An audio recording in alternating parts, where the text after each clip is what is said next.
মৌসুমী রান্নাঘর ডেলি ব্লকে সবাইকে স্বাগত জানাই। আজকে হবে খারকোল পাতা বাটা। এই খারকোলকে আমি সেদ্ধ করে নিয়েছি, দিয়ে এর মধ্যে কালো জিরে, কাঁচা লঙ্কা, রসুন দিয়ে বাটবো, বেটে কড়াইতে নাড়াচাড়া করব। আপনারা করে খেয়ে দেখবেন, খুব ভালো লাগবে বন্ধুরা। দেখতে থাকুন। আমার বাটাটা করে নিলাম মিক্সিতে। কালো জিরে, কাঁচা লঙ্কা, রসুন আর খারকোল পাতা মানে সেদ্ধ করে জল ফেলে মিক্সিতে বেটে সব রেডি করে নিলাম। এর মধ্যে একটু নুন দিয়েছি, সামান্য মিষ্টি দেবো। এবার কড়াইতে তেল দিয়েছি, এর মধ্যে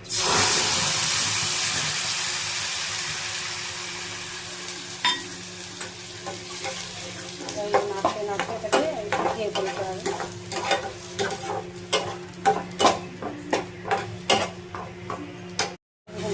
খারকোল পাতা এরকম বন্ধুরা আলু পোস্ত করছি আমি।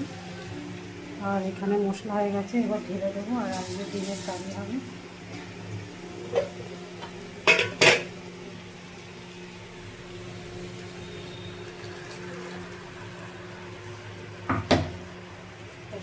দিয়ে